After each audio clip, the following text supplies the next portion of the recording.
हमेशा की तरह आप सभी का हमारे YouTube चैनल में बहुत बहुत स्वागत है। तो हम लोग देख रहे थे मौर्य वंश के टॉप 15 MCQs, जिसमें से 40 MCQs हम लोगों ने देख लिए हैं। अब बचे हुए हैं 10। तो आज हम इन्हीं 10 प्रश्नों के उत्तर को देखेंगे। तो बिना किसी देरी के लेते हैं पहला प्रश्न। बिंदुसार ने एंटियोकस से क्या भेजने की मांग की थी? ऑप्शन ए मदिरा, ऑप्शन बी सूखे अंजीर, ऑप्शन सी दार्शनिक, ऑप्शन डी उपयुक्त सभी। तो इसका करेक्ट आंसर होगा, क्या करेक्ट इसका आंसर होगा? तो इसका करेक्ट आंसर होगा आपका ऑप्शन डी, यानी कि सभी। देखिए, बिंदुसार जो था वो मौर्य वंश का शासक था और इसने एंटियोकस, जो कि एक विदेशी शासक था, इसने एंटियोकस से 3 चीज़ों की मांग की थी। सो मदिरा, सूखे अंजीर और दार्शनिक। तो कितनी चीज़ों की मांग की थी? 3 चीज़ों की मांग की थी, जिसमें से एंटियोकस ने, किसने? एंटियोकस ने, अर्थात इसने, एंटियोकस ने 2 चीज़ें ही चंद्रगुप्त माफी चाहूँगा बिंदुसार को भेजी थी। कितनी? 2 ही चीज़ें। कौन कौन सी? मदिरा भेज दिया था और सूखे अंजीर भेज दिए थे, लेकिन दार्शनिक को नहीं भेजा था। सो आपको यह भी ध्यान रखना है कि किन चीज़ों को भेजा था और किन चीज़ों को नहीं भेजा था। सो उसने दार्शनिकों को नहीं भेजा था, मना कर दिया था। उसने कहा था कि मैं आपको दार्शनिक नहीं भेज सकता हूँ। So question next, question 2। Bindusara को अन्य किन नामों से जाना जाता है? Option A Bhadrasara, option B Simhasena, option C A B अर्थात दोनों नाम इसके हैं, फिर ऑप्शन डी यानी कोई नहीं। तो इसका करेक्ट आंसर होगा ऑप्शन सी, यानी कि जो बिंदुसार है उसे भद्रसार और सिंहसेन के नाम से भी जानते हैं।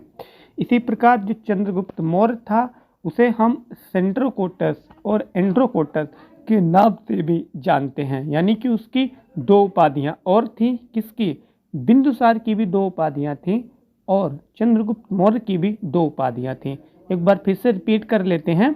बिंदुसार की कौन कौन सी 2 उपाधियां थी, यानी 2 अन्य कौन कौन से नाम थे? तो भद्रसार और सिंहसेन। वहीं चंद्रगुप्त मौर्य के 2 अन्य नाम कौन कौन से थे? एंड्रोकोटस और Sandrocottus. Okay. So question number 3। Chanakya के अनुसार राज्य के कितने अवयव हैं? Option A 7, option B 9, option C 6, option D 4। So इसका करेक्ट आंसर होगा ऑप्शन ए, यानी 7, क्योंकि कल हम लोगों ने इस पर डिटेल बात भी की थी। चाणक्य के अनुसार एक सफल शासक के अंतर्गत, यानी राजा के अंतर्गत 4 अवयव का होना जरूरी है। तो कौन कौन से उसने बताए थे, एक बार शॉर्ट में हम लोग जल्दी से देख लेते हैं। जैसे कि उसने बताया था राजा के रहने के लिए एक किला होना चाहिए और जिला होना चाहिए, यानी जनपद होना चाहिए। भाई राजा का एक क्षेत्र होना चाहिए। मित्र बताए थे, जो कि सबसे लास्ट अवयव था 7वां। कोष बताया था उसने कि भाई पैसा नहीं होगा तो राजा जो है वो प्रशासन को, शासन को कैसे चला पाएगा।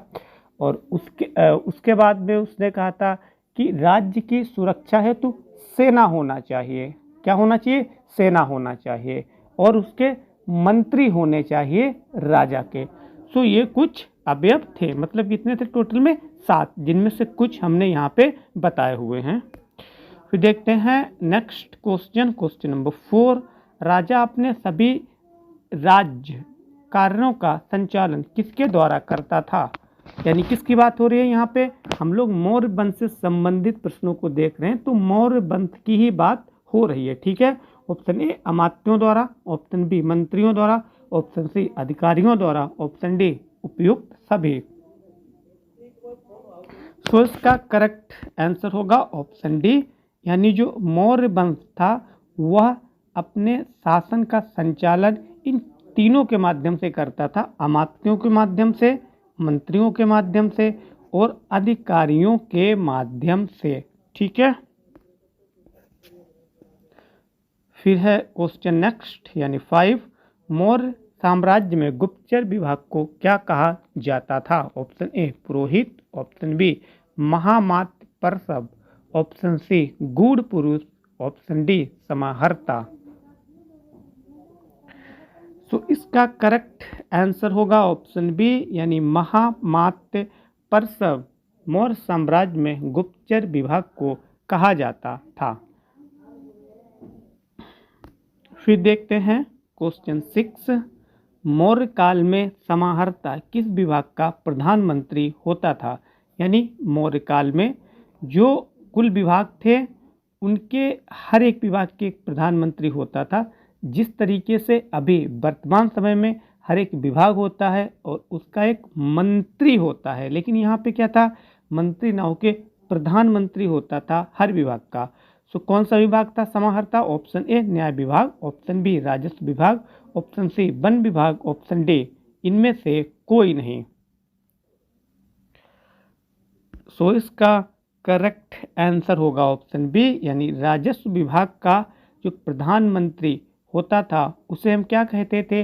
उसे हम समाहर्ता कहते थे। ओके, सो क्वेश्चन नेक्स्ट यानी 7, कौटिल्य ने अपनी अर्थशास्त्र में कितने तीर्थों का उल्लेख किया है? Option A 17, option B 18, option C 19, option D 15। So इसका करेक्ट आंसर होगा ऑप्शन बी यानी कौटिल्य ने अपनी पुस्तक, उस पुस्तक का क्या नाम है? अर्थशास्त्र नाम है। देखिए जब आप प्रश्न को पढ़ते हैं तो प्रश्न को सही तरीके से पढ़े, समझ के पढ़े, क्योंकि एक प्रश्न में कई प्रश्न छुपे हुए होते हैं। तो यहाँ पे हमें ये भी पता चल गया कौटिल्य की बुक क्या है, तो अर्थशास्त्र है। तो उसमें कितने तीर्थों का उल्लेख है? तो 18 तीर्थों का उल्लेख है। यहाँ पर आपको तीर्थ समझना है, तीर्थ क्या है? तो तीर्थ को मौर्य काल में या मौर्य साम्राज्य में विभाग को क्या कहा गया? तीर्थ कहा गया। मतलब यहाँ पे विभाग की बात हो रही है। अभी जो कि हम लोग देख चुके हैं, इससे जो राजस्व विभाग था उसका जो प्रमुख या प्रधानमंत्री होता था उसे हम समाहर्ता कहते थे। तो कितने विभाग थे कुल? यानी इस प्रश्न का मतलब है कौटिल्य ने अर्थशास्त्र में मौर्य वंश के कितने विभागों का उल्लेख किया? तो 18 विभाग होते थे। कहाँ, कब? सो मौर्य काल में। ठीक है, फिर देखते हैं क्वेश्चन नंबर 8, सुदर्शन झील के निर्माण की जानकारी किस शिलालेख से प्राप्त होती है? Option A Junagadh, option B Hathi Gumpha अभिलेख, ऑप्शन सी सोहगौरा अभिलेख, ऑप्शन डी प्रयागराज अभिलेख। सो इसका करेक्ट आंसर होगा जूनागढ़ अभिलेख से सुदर्शन झील के निर्माण की जानकारी प्राप्त होती है। और जो जूनागढ़ अभिलेख है यह पहला संस्कृत में लिखा गया अभिलेख है। यानी ऐसे कह लें जो यह अभिलेख है इसमें किस भाषा का प्रयोग हुआ है? तो संस्कृत भाषा का प्रयोग हुआ है, जो कि कहाँ है? तो जूनागढ़ आपका वर्तमान में पड़ता है गुजरात स्टेट में।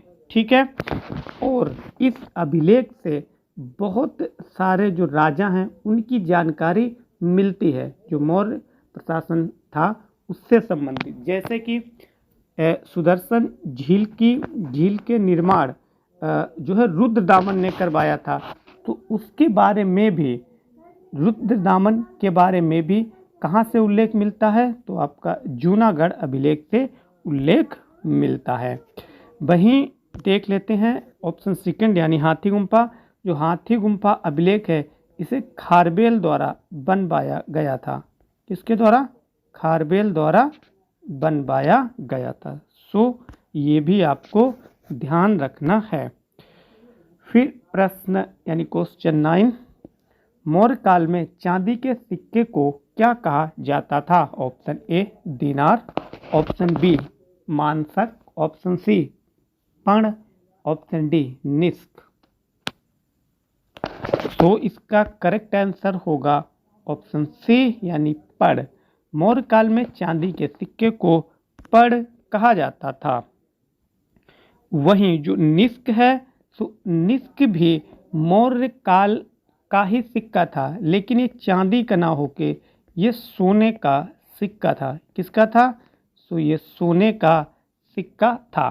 और पण किसका था? तो ये चांदी का सिक्का था। वहीं जो मासक है कौन सा, यहाँ पे मैं थोड़ा क्लियर कर देता हूँ, कौन सा है जो मासक है। यहाँ पे जो ऐसा सलजम वाला सा बना है, लेकिन वहाँ पे इस तरीके का सा बनेगा, सो आपको करेक्शन करना है। ये तांबे का सिक्का हुआ करता था, यानी मौर्य काल में तांबे का सिक्का जो था उसका क्या नाम था? मासक। वहीं जो चांदी का था सो उसका नाम था पण, और वहीं जो सोने का था तो उसका नाम था निष्क। वहीं जो देनार था तो ये मौर्य काल का सिक्का नहीं था, ये सिक्का था आपका गुप्त काल का। ठीक है। सो आज के एपिसोड का लास्ट क्वेश्चन यानी क्वेश्चन नंबर 10, मौर्य काल में पोतवा अध्यक्ष किस विभाग का अध्यक्ष होता था? ऑप्शन ए कढ़ाई बुनाई विभाग, ऑप्शन बी चारागाह विभाग, ऑप्शन सी माप तौल विभाग, ऑप्शन डी मदिरा का अध्यक्ष। सो इसका करेक्ट आंसर होगा ऑप्शन सी, यानी मौर्य काल में जो माप तौल विभाग का अध्यक्ष होता था उसे हम पोतवा अध्यक्ष कहते थे। वहीं जो मदिरा का मतलब है यहाँ से शराब से। ठीक है, क्या मतलब है? शराब से। और जो मदिरा या फिर शराब का अध्यक्ष होता था उसे हम सूत्राध्यक्ष कहते थे। क्या कहते थे? उसे हम सूत्राध्यक्ष कहते थे। सो फ्रेंड्स, ये थे मौर्य काल से संबंधित टॉप 50 क्वेश्चंस जो कि काफ़ी ज़्यादा इम्पोर्टेंट हैं, और इनमें से मोस्टली आप जो भी प्रश्न हैं इन्हें देखना, चेक करना, कहीं न कहीं और किसी न किसी एग्ज़ाम में आ चुके हैं। सो आप यदि इनके नोट्स बना सकते हैं सो और भी बेहतर होगा। सो फ्रेंड्स, आज की वीडियो में बस सिर्फ इतना ही। बाकी नेक्स्ट वीडियो में वीडियो देखने के लिए आप सभी को बहुत बहुत धन्यवाद।